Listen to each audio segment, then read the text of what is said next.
എല്ലാ വിദ്യാർത്ഥികൾക്കും പുതിയൊരു വീഡിയോയിലേക്ക് സ്വാഗതം. ഈ വർഷത്തെ കേരള യൂണിവേഴ്സിറ്റി ഡിഗ്രി കോഴ്സുകളിലേക്കുള്ള പ്രവേശനത്തിനായിട്ടുള്ള അപേക്ഷ ക്ഷണിച്ചു. വിദ്യാർത്ഥികൾക്ക് കേരള യൂണിവേഴ്സിറ്റി .ac.in എന്നുള്ള വെബ്സൈറ്റ് വിദ്യാർത്ഥികൾക്ക് ഒരു അപേക്ഷ സമർപ്പിക്കാവുന്നതാണ്. നിലവിൽ അപേക്ഷ സമർപ്പിക്കേണ്ട അവസാന തീയതി നിലവിൽ പ്രഖ്യാപിച്ചിട്ടില്ല. അതിനാൽ തന്നെ വിദ്യാർത്ഥികൾക്ക് ഒരു അപേക്ഷ നിങ്ങൾക്ക് നിലവിൽ ഇപ്പോൾ മുതൽ ഈ ഒരു അപേക്ഷ സമർപ്പിക്കാൻ സാധിക്കുന്നതായിരിക്കും. അപ്പോൾ വിദ്യാർത്ഥികൾ ഈ ഒരു അപേക്ഷ സമർപ്പിക്കുന്നതിനായിട്ട് ചെയ്യേണ്ടത് ഈ ഒരു കേരള യൂണിവേഴ്സിറ്റി .ac.in എന്നുള്ള വെബ്സൈറ്റ് ഓപ്പൺ ചെയ്യുക. ഓപ്പൺ ചെയ്ത് കഴിഞ്ഞാൽ ഓൺലൈൻ അഡ്മിഷൻസ് എന്ന് പറഞ്ഞുകൊണ്ട് കാണാം. ജസ്റ്റ് നിങ്ങൾ അതിൽ ക്ലിക്ക് ചെയ്യുക. അതല്ലെങ്കിൽ സ്ക്രോൾ ചെയ്ത് പോകുന്നതിലും നിങ്ങൾക്ക് അഡ്മിഷൻ എന്ന് പറഞ്ഞുകൊണ്ട് കാണാൻ പറ്റുന്നതാണ്. അപ്പോൾ ഈ ഒരു അപേക്ഷ സമർപ്പിക്കുന്നതിന് മുമ്പായിട്ട് നിങ്ങൾ ഈ ഒരു പ്രോസ്പെക്ടസും കാര്യങ്ങളൊക്കെ കൃത്യമായിട്ട് മനസ്സിലാക്കുക. കാരണം എന്തൊക്കെ ഡോക്യുമെൻറ്റ്സ് ആണ് അഡ്മിഷന് വേണ്ടത് എന്നുള്ളത് കൃത്യമായിട്ട് മനസ്സിലാക്കണം. അപ്പോൾ അതിനുശേഷം FYUGP എന്ന് പറഞ്ഞുകൊണ്ടുള്ള ആ ഒരു ലിങ്ക് കാണാൻ പറ്റും. അവിടെ ക്ലിക്ക് ഹിയർ എന്ന് പറഞ്ഞുകൊണ്ട് കൊടുത്തിട്ടുണ്ട്. അപ്പോൾ ജസ്റ്റ് നിങ്ങൾ അതിൽ ക്ലിക്ക് ചെയ്യുക. FYUGP എന്നതുകൊണ്ട് ഉദ്ദേശിക്കുന്നത് 4 ഇയർ UG പ്രോഗ്രാം എന്നുള്ളതാണ്. അതായത് 4 വർഷമാണ് ഈ ഒരു ഡിഗ്രി കോഴ്സുകൾ 4 വർഷമാണ് ഈ ഒരു ഡിഗ്രി കോഴ്സിൻ്റെ കാലാവധി. അതായത് ഏകദേശം 8 സെമസ്റ്റേഴ്സ് ആണ് ഉണ്ടാവുക. അതായത് ഓരോ വർഷം 2 സെമസ്റ്റർ വീതം ഏകദേശം ടോട്ടൽ 8 സെമസ്റ്ററാണ് ഈ ഒരു FYUGP പ്രകാരം, അതായത് 4 ഇയർ UG പ്രോഗ്രാം പ്രകാരമുള്ള ഡിഗ്രി കോഴ്സുകളിൽ ഉണ്ടായിരിക്കുക. വിദ്യാർത്ഥികൾക്ക് ആവശ്യമെങ്കിൽ 3 വർഷത്തെ കോഴ്സ് കംപ്ലീറ്റ് ചെയ്ത ശേഷം 3 വർഷ ബിരുദ സർട്ടിഫിക്കറ്റ് കരസ്ഥമാക്കാവുന്നതാണ്. അതല്ലെങ്കിൽ വിദ്യാർത്ഥികൾക്ക് വേണമെങ്കിൽ 4 വർഷത്തെ കോഴ്സ് കംപ്ലീറ്റ് ചെയ്ത് ഈ ഒരു ഡിഗ്രി ഹോണേഴ്സ് ഡിഗ്രി കരസ്ഥമാക്കാൻ സാധിക്കുന്നതായിരിക്കും. അപ്പോൾ വിദ്യാർത്ഥികൾക്ക് ഈ ഒരു വെബ്സൈറ്റിൽ നിങ്ങൾക്ക് കാണാൻ പറ്റുന്നതാണ്. ഇതിൻ്റെ പ്രോസ്പെക്ടസ് കൊടുത്തത് കാണാം. Online admission 2025-26 for FYUGP prospectus click here എന്ന് പറഞ്ഞുകൊണ്ട് കൊടുത്തത് കാണാം. അപ്പോൾ ഇവിടെ നിങ്ങൾ ക്ലിക്ക് ചെയ്ത് ആദ്യം പ്രോസ്പെക്ടസ് കൃത്യമായിട്ട് ഡൗൺലോഡ് ചെയ്തെടുക്കുക. അപ്പോൾ അതിൽ കൃത്യമായിട്ട് നിങ്ങൾക്ക് അഡ്മിഷനായിട്ട് എന്തൊക്കെ ഡോക്യുമെൻറ്റ്സ് ആണ് വേണ്ടത്, അതുപോലെ തന്നെ നിങ്ങൾക്ക് ബോണസ് പോയിന്റ് ലഭിക്കുന്ന ആ ഒരു കാര്യങ്ങൾ എന്തിനൊക്കെയാണ്, അതുപോലെ തന്നെ നിങ്ങൾക്ക് അപേക്ഷ സമർപ്പിക്കാനായിട്ട് വേണ്ട മറ്റ് റിസർവേഷൻ ഡോക്യുമെൻറ്റ്സും കാര്യങ്ങളൊക്കെ എന്തൊക്കെയാണ്, അതായത് നേറ്റിവിറ്റി സർട്ടിഫിക്കറ്റ്, കമ്മ്യൂണിറ്റി സർട്ടിഫിക്കറ്റ്, അതുപോലെ തന്നെ മറ്റ് വിവിധ ക്ലബ്ബുകളുടെ സർട്ടിഫിക്കറ്റ്, അതുപോലെ തന്നെ NCC, SPC, അതുപോലെ തന്നെ സ്കൗട്ട് ആൻഡ് ഗൈഡ്സ്, ഇതുപോലെ വിവിധ വിഭാഗങ്ങളിലായിട്ടുള്ള ആ ഒരു റിസർവേഷൻസും കാര്യങ്ങളൊക്കെ നിങ്ങൾക്കുണ്ടാവും. അപ്പോൾ നിങ്ങൾക്ക് ഏതൊക്കെ വിഭാഗങ്ങളിലാണ് റിസർവേഷൻസ് ഉള്ളത്, അതുപോലെ എന്തിനൊക്കെയാണ് ബോണസ് പോയിന്റ് ഉള്ളത്, ഇതുപോലുള്ള വിവിധ കാര്യങ്ങൾ എന്തൊക്കെയാണ് ആവശ്യമുള്ളത് എന്നിങ്ങനെയുള്ള കാര്യങ്ങളൊക്കെ കൃത്യമായിട്ട് നിങ്ങൾ മനസ്സിലാക്കേണ്ടതാണ്. അതുപോലെ തന്നെ ഏതൊക്കെ കോളേജുകൾ ഉണ്ട് എന്നുള്ള കാര്യം നിങ്ങൾ കൃത്യമായിട്ട് മനസ്സിലാക്കുക. അപ്പോൾ ഈ ഒരു പ്രോസ്പെക്ടസിൽ കൃത്യമായിട്ട് നിങ്ങൾക്ക് ഏതൊക്കെ കോഴ്സുകളാണ് ഉള്ളത്, അതുപോലെ തന്നെ ആ ഒരു കോഴ്സുകൾ ഏതൊക്കെ കോളേജുകളിലാണ് ഉള്ളത് എന്നിങ്ങനെയുള്ള ഡീറ്റെയിൽസ് ഒക്കെ കൃത്യമായിട്ട് വിദ്യാർത്ഥികൾക്ക് ഈ ഒരു പ്രോസ്പെക്ടസിൽ നിന്ന് മനസ്സിലാക്കാൻ പറ്റുന്നതാണ്.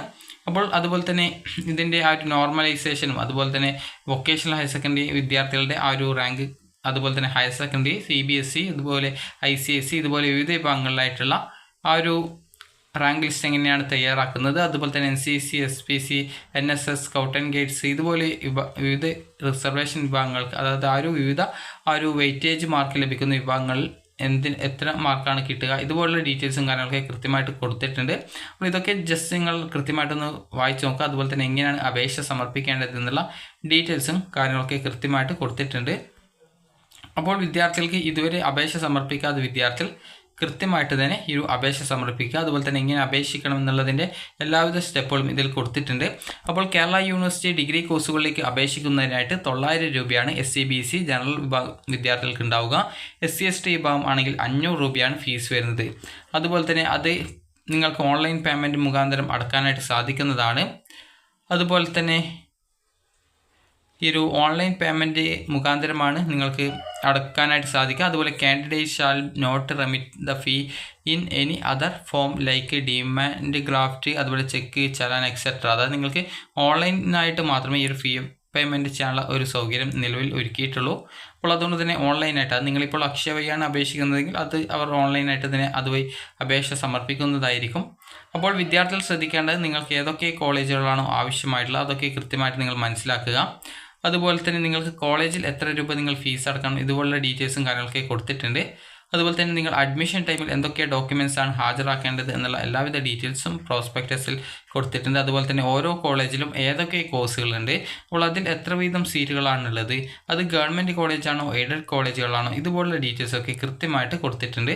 അപ്പോൾ നിങ്ങൾ ഇതൊക്കെ കൃത്യമായിട്ട് നോക്കുക, ഏതൊക്കെ കോളേജ് ഉണ്ട്, അതിൽ ഏതൊക്കെ കോഴ്സുകളാണുള്ളത്, നിങ്ങൾക്ക് താല്പര്യമുള്ള കോഴ്സ് ആ ഒരു കോളേജിലുണ്ടോ, ഇതുപോലുള്ള ഡീറ്റെയിൽസൊക്കെ കൃത്യമായിട്ട് നിങ്ങൾ പരിശോധിക്കുക. അപ്പോൾ ഇതൊക്കെ പരിശോധിച്ച ശേഷം നിങ്ങൾ ചെയ്യേണ്ടത് ഇവിടെ ന്യൂ രജിസ്ട്രേഷൻ എന്ന് പറഞ്ഞുകൊണ്ട് കാണാം. അതുപോലെ തന്നെ അതുകൂടാതെ തന്നെ മുകളിലായിട്ട് ഒരു 3 ലൈൻസ് കാണാം. ജസ്റ്റ് നിങ്ങൾ അതിൽ ക്ലിക്ക് ചെയ്യുക. ക്ലിക്ക് ചെയ്യുന്ന സമയത്ത് ഇവിടെ പ്രോഗ്രാംസ് അതുപോലെ കോളേജസ് എന്നൊക്കെ പറഞ്ഞുകൊണ്ട് കൊടുത്തിട്ടുണ്ട്. പ്രോഗ്രാംസിൽ ക്ലിക്ക് ചെയ്ത് കഴിഞ്ഞാൽ നിങ്ങൾക്ക് ഓരോ കോളേജിൽ സെലക്ട് ചെയ്തിട്ടും അവിടുത്തെ ആ ഒരു കോഴ്സും കാര്യങ്ങളൊക്കെ കൃത്യമായിട്ട് നിങ്ങൾക്ക് മനസ്സിലാക്കാം. അതുപോലെ തന്നെ ഓരോ കോഴ്സും ജസ്റ്റ് ഒന്ന് ക്ലിക്ക് ചെയ്യുമ്പോൾ ആ ഒരു കോഴ്സ് ഏതൊക്കെ കോളേജിലാണ് ഉള്ളത് എന്നുള്ള ഡീറ്റെയിൽസ് കൃത്യമായിട്ട് മനസ്സിലാക്കാം. അപ്പോൾ നിങ്ങൾക്ക് കോഴ്സ് നിങ്ങൾക്ക് ഇഷ്ടപ്പെട്ട ഒരു കോഴ്സ് ഏതൊക്കെ കോളേജുകളിലാണ് ഉള്ളത് എന്ന് നിങ്ങൾക്ക് ഈ ഒരു രീതിയിൽ സിമ്പിളായിട്ട് തന്നെ മനസ്സിലാക്കാവുന്നതാണ്. അതുപോലെ കോളേജസ് സെലക്ട് ചെയ്തിട്ടും നിങ്ങൾക്ക് അതായത് കോളേജസിൽ ക്ലിക്ക് ചെയ്യുന്ന സമയത്ത് കോളേജസിൻ്റെ പേജിലേക്ക് പോകുന്നതും അതുപോലെ ആ ഒരു കോളേജ് സെലക്ട് ചെയ്യുന്ന സമയത്ത് അവിടെ ഏതൊക്കെ അതായത് ഏതൊക്കെ കോഴ്സുകളാണ് ഏതൊക്കെ പ്രോഗ്രാംസ് ആണ് ഉള്ളത് എന്നുള്ള ഡീറ്റെയിൽസും കൃത്യമായിട്ട് നിങ്ങൾക്ക് മനസ്സിലാക്കാൻ പറ്റുന്നതാണ്. ഇനി അതിനുശേഷം വിദ്യാർത്ഥികൾ ചെയ്യേണ്ട പ്രധാനപ്പെട്ട കാര്യം ഇവിടെ നിങ്ങൾ ഇതുവരെ രജിസ്ട്രേഷൻ ചെയ്യാത്ത വിദ്യാർത്ഥികൾക്ക് ന്യൂ രജിസ്ട്രേഷൻ എന്നുള്ള ലിങ്കും അതുപോലെ തന്നെ ഓൾറെഡി അപേക്ഷ സമർപ്പിച്ച വിദ്യാർത്ഥികൾക്ക് ലോഗിൻ ചെയ്യാനായിട്ട് ആപ്ലിക്കേഷൻ നമ്പറും പാസ്വേഡും കൊടുക്കാനുള്ള ഭാഗവും കൊടുത്തിട്ടുണ്ട്. അപ്പോൾ ന്യൂ രജിസ്ട്രേഷൻ ക്ലിക്ക് ചെയ്യുന്ന സമയത്ത് നിങ്ങൾക്ക് രജിസ്ട്രേഷൻ ചെയ്യാനുള്ള പേജിലേക്ക് പോകുന്നതായിരിക്കും. അപ്പോൾ വിദ്യാർത്ഥികൾക്ക് ഇവിടെ ഈ ഒരു ഡീറ്റെയിൽസും കാര്യങ്ങളൊക്കെ നിങ്ങൾ കൃത്യമായിട്ട് കൊടുക്കുക. അതുപോലെ തന്നെ +2 ഇംപ്രൂവ്മെൻറ്റ് പരീക്ഷ എന്ന വിദ്യാർത്ഥികൾക്കും അപേക്ഷ സമർപ്പിക്കാവുന്നതാണ്. അപ്പോൾ കേരളത്തിൽ വിവിധ യൂണിവേഴ്സിറ്റികളുണ്ട്. അപ്പോൾ നിങ്ങളുടെ തൊട്ടടുത്തുള്ള യൂണിവേഴ്സിറ്റികൾ ഏതാണോ അതായത് നിങ്ങളുടെ ഈ ഒരു നാട്ടിലുള്ള കോളേജുകൾ ഏതൊക്കെയാണോ അത് ഏത് യൂണിവേഴ്സിറ്റിയുമായിട്ടാണ് അത് നിങ്ങളുടെ തൊട്ടടുത്തുള്ള ഏതെങ്കിലും ഒരു യൂണിവേഴ്സിറ്റി ആയിട്ടായിരിക്കും അഫിലിയേറ്റ് ചെയ്തിട്ടുണ്ടാവുക. അപ്പോൾ അത് നിങ്ങൾ കൃത്യമായിട്ട് നോക്കിയിട്ട് നിങ്ങളുടെ തൊട്ടടുത്തുള്ള യൂണിവേഴ്സിറ്റികളൊക്കെ അപേക്ഷിക്കാവുന്നതാണ്. അതുപോലെ ഈ ഒരു കേരള യൂണിവേഴ്സിറ്റിയിലേക്കും നിങ്ങൾക്ക് വേണമെങ്കിൽ അപേക്ഷിക്കാം. എന്നാൽ നിങ്ങൾക്ക് ചിലപ്പോൾ ദൂരെയുള്ള കോളേജുകളായിരിക്കും നിങ്ങൾക്ക് ഉണ്ടാവുക. അതായത് എല്ലാവർക്കും ചിലപ്പോൾ അടുത്തടുത്തുള്ള കോളേജുകൾ തന്നെ ആയിരിക്കണമെന്നില്ല. അപ്പോൾ അങ്ങനെയെങ്കിൽ നിങ്ങൾ ഹോസ്റ്റൽ സൗകര്യമൊക്കെ അലോട്ട്മെൻറ്റ് കിട്ടി അഡ്മിഷൻ നേടാൻ ഹോസ്റ്റൽ സൗകര്യം ഉപയോഗിക്കേണ്ടതായിട്ട് വരുന്നതാണ്. അപ്പോൾ വിദ്യാർത്ഥികൾ ഈ ഒരു അപേക്ഷ നൽകാനായിട്ട് അതായത് ഈ ഒരു പെട്ടെന്ന് തന്നെ അപേക്ഷ സമർപ്പിക്കാനായിട്ട് ശ്രദ്ധിക്കുക. അതുപോലെ തന്നെ പ്രത്യേകിച്ച് തിരക്ക് കൂട്ടേണ്ട ആവശ്യമൊന്നുമില്ല. ജസ്റ്റ് ഇതിൻ്റെ അതായത് ഈ ഒരു അപേക്ഷ സമർപ്പിക്കേണ്ട ലാസ്റ്റ് ഡേറ്റ് നിലവിൽ പറഞ്ഞിട്ടില്ല. അതുകൊണ്ട് തന്നെ വിദ്യാർത്ഥികൾക്ക് ഈ ഒരു അപേക്ഷ നിങ്ങൾക്ക് നിങ്ങളുടെ സൗകര്യത്തിനനുസരിച്ച് നിങ്ങൾക്ക് അതായത് ഏകദേശം അതായത് ഈ ഒരു ജൂൺ മാസത്തിനുള്ളിലായിട്ട് തന്നെ നിങ്ങൾ ഈ ഒരു ജൂൺ മാസമല്ല ഈ ഒരു മെയ് മാസത്തിനുള്ളിലായിട്ട് തന്നെ നിങ്ങൾ നൽകാനായിട്ട് ശ്രദ്ധിക്കുക.